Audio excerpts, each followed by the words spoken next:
Kejadian 13. Abram dan Lot berpisah. Maka pergilah Abram dari Mesir ke tanah Negeb dengan istrinya dan segala kepunyaannya, dan Lot pun bersama-sama dengan dia. Adapun Abram sangat kaya, banyak ternak, perak dan emasnya. Ia berjalan dari tempat persinggahan ke tempat persinggahan, dari tanah Negeb sampai dekat Betel, di mana kemahnya mula-mula berdiri, antara Betel dan Ai, ke tempat mezbah yang dibuatnya dahulu di sana. Disitulah Abram memanggil nama Tuhan. Juga Lot yang ikut bersama-sama dengan Abram mempunyai domba dan lembu dan kemah. Tetapi negeri itu tidak cukup luas bagi mereka untuk diam bersama-sama, sebab harta milik mereka amat banyak, sehingga mereka tidak dapat diam bersama-sama. Karena itu terjadilah perkelahian antara para gembala Abram dan para gembala Lot. Waktu itu orang Kanaan dan orang Feris diam di negeri itu. Maka berkatalah Abram kepada Lot, "Janganlah kiranya ada perkelahian antara aku dan engkau, dan antara para gembalaku dan para gembalamu, sebab kita ini kerabat. Bukankah seluruh negeri ini terbuka untuk engkau? Baiklah, pisahkan dirimu daripadaku. Jika engkau ke kiri, maka aku ke kanan. Jika engkau ke kanan, maka aku ke kiri." Lalu Lot melayangkan pandangannya, dan dilihatnyalah bahwa seluruh lembah Yordan banyak airnya, seperti taman Tuhan, seperti tanah Mesir, sampai ke Zoar.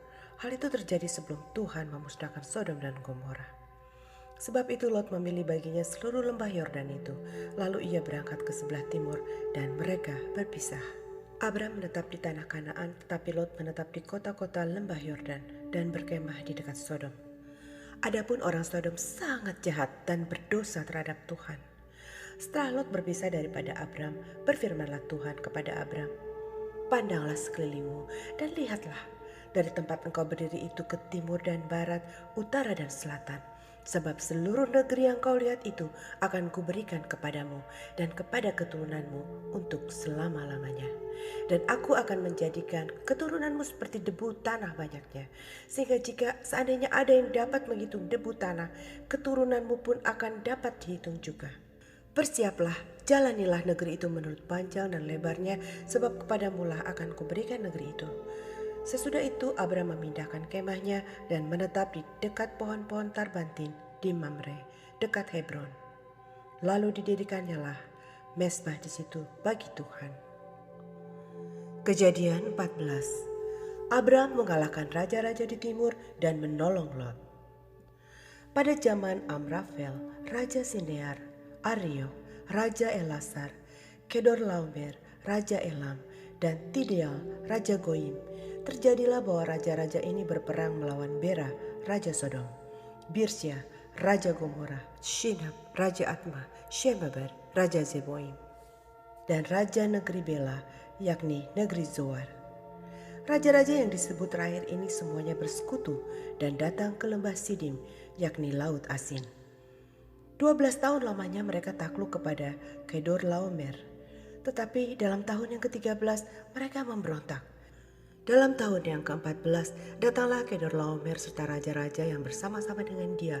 Lalu mereka mengalahkan orang Refaim di Ashiterot Karnaim, orang Zusim di Ham, orang Emim di Syawe Kiryataim, dan orang Hori di pegunungan mereka yang bernama Sheir, sampai ke El Paran di tepi padang gurun. Sesudah itu baliklah mereka dan sampai ke En Mispat, yakni Kades, dan mengalahkan seluruh daerah orang Amalek dan juga orang Amori yang diam di Hasezon Tamar. Lalu keluarlah raja negeri Sodom, raja negeri Gomora, raja negeri Atma, raja negeri Zeboim, dan raja negeri Bela, yakni negeri Zoar, dan mengatur barisan perangnya melawan mereka di lembah Sidim, melawan Kedorlaomer, raja Elam, Tideal, raja Goyim, Amrafel, raja Sinear, dan Ariok, raja Elasar. 4 raja lawan 5. Di lembah Sidim itu, di mana-mana ada sumur aspal. Ketika Raja Sodom dan Raja Gomora melarikan diri, jatuhlah mereka ke dalamnya, dan orang-orang yang masih tinggal hidup melarikan diri ke pegunungan. Segala harta benda Sodom dan Gomora beserta segala bahan makanan dirampas musuh, lalu mereka pergi. Juga Lot, anak saudara Abram, beserta harta bendanya dibawa musuh, lalu mereka pergi. Sebab Lot itu diam di Sodom. Kemudian datanglah seorang pelarian dan menceritakan hal ini kepada Abram, orang Ibrani itu, yang tinggal dekat pohon-pohon tarbantin kepunyaan Mamre, orang Amori itu, saudara Eskol dan Aner, yakni teman-teman sekutu Abram. Ketika Abram mendengar bahwa anak saudaranya tertawan, maka dikerahkannya lah orang-orangnya yang terlatih, yakni mereka yang lahir di rumahnya, 318 orang banyaknya, lalu mengejar musuh sampai ke Dan. Dan pada waktu malam berbagilah mereka, ia dan hamba-hambanya itu, untuk melawan musuh. Mereka mengalahkan dan mengejar musuh sampai ke Hoba di sebelah utara Damsyik. Dibawanya kembali segala harta benda itu, juga Lot, anak saudaranya itu, serta harta bendanya dibawanya kembali. Demikian juga perempuan-perempuan dan orang-orangnya. Pertemuan Abram dengan Melkisedek. Setelah Abram kembali dari mengalahkan Kedorlaomer dan para raja yang bersama-sama dengan dia, maka keluarlah Raja Sodom menyongsong dia ke lembah Syaweh, yakni lembah raja. Melkisedek Raja Salem membawa roti dan anggur. Ia seorang imam Allah yang maha tinggi. Lalu ia memberkati Abram, katanya, "Diberkatilah kiranya Abram oleh Allah yang maha tinggi, pencipta langit dan bumi. Dan terpujilah Allah yang maha tinggi yang telah menyerahkan musuhmu ke tanganmu." Lalu Abram memberikan kepadanya 1/10 dari semuanya. Berkatalah Raja Sodom itu kepada Abram, "Berikanlah kepadaku orang-orang itu dan ambillah untukmu harta benda itu." Tetapi kata Abram kepada Raja negeri Sodom itu, "Aku bersumpah demi Tuhan, Allah yang maha tinggi, pencipta langit dan bumi, aku tidak akan mengambil apa-apa dari kepunyaanmu itu, sepotong benang atau tali kusut pun tidak, supaya engkau jangan dapat berkata, aku telah membuat Abram menjadi kaya. Kalau aku, jangan sekali-kali. Hanya apa yang telah dimakan oleh bujang-bujang ini dan juga bagian orang-orang yang pergi bersama-sama dengan aku, yakni Aner, Eskol, dan Mamre, biarlah mereka itu mengambil bagiannya masing-masing." Kejadian 15.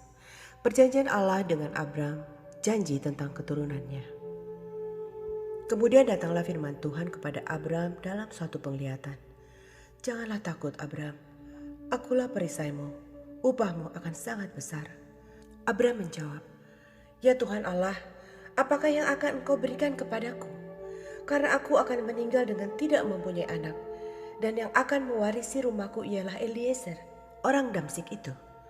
Lagi kata Abraham, "Engkau tidak memberikan kepadaku keturunan, sehingga seorang hambaku nanti menjadi ahli warisku." Tetapi datanglah firman Tuhan kepadanya demikian, "Orang ini tidak akan menjadi ahli warismu, melainkan anak kandungmu. Dialah yang akan menjadi ahli warismu." Lalu Tuhan membawa Abram keluar serta berfirman, "Coba lihat ke langit, hitunglah bintang-bintang, jika engkau dapat menghitungnya." Maka firman-Nya kepadanya, "Demikianlah banyaknya nanti keturunanmu." Lalu percayalah Abram kepada Tuhan, maka Tuhan memperhitungkan hal itu kepadanya sebagai kebenaran. Lagi firman Tuhan kepadanya, "Akulah Tuhan yang membawa engkau keluar dari Ur Kasdim untuk memberikan negeri ini kepadamu menjadi milikmu." Kata Abram, "Ya Tuhan Allah, dari manakah aku tahu bahwa aku akan memilikinya?" Firman Tuhan kepadanya, "Ambillah bagiku seekor lembu betina berumur 3 tahun, seekor kambing betina berumur 3 tahun, seekor domba jantan berumur 3 tahun, seekor burung tekukur, dan seekor anak burung merpati." Diambilnyalah semuanya itu bagi Tuhan, dipotong 2 lalu diletakkannya bagian-bagian itu yang satu di samping yang lain. Tetapi burung-burung itu tidak dipotong 2. Ketika burung-burung buas hingga pada daging binatang-binatang itu, maka Abram mengusirnya. Menjelang matahari terbenam, tertidurlah Abram dengan nyenyak. Lalu turunlah, meliputinya gelap gulita yang mengerikan. Firman Tuhan kepada Abram, "Ketahuilah dengan sesungguhnya bahwa keturunanmu akan menjadi orang asing dalam suatu negeri yang bukan kepunyaan mereka, dan bahwa mereka akan diperbudak dan dianiaya 400 tahun lamanya. Tetapi bangsa yang akan memperbudak mereka akan kuhukum, dan sesudah itu mereka akan keluar dengan membawa harta benda yang banyak. Tetapi engkau akan pergi kepada nenek moyangmu dengan sejahtera. Engkau akan dikuburkan pada waktu telah putih rambutmu. Tetapi keturunan yang keempat akan kembali ke sini, sebab sebelum itu kedurjanan orang Amori itu belum genap." Ketika matahari telah terbenam dan hari menjadi gelap, maka kelihatanlah perapian yang berasap beserta suluh yang berapi lewat di antara potongan-potongan daging itu. Pada hari itulah Tuhan mengadakan perjanjian dengan Abram serta berfirman, "Kepada keturunanmu lah kuberikan negeri ini, mulai dari sungai Mesir sampai ke sungai yang besar itu, sungai Efrat, yakni tanah orang Keni, orang Kenas, orang Kadmon, orang Het, orang Feris, orang Refaim, orang Amori, orang Kanaan, orang Girgasi, dan orang Yebus itu."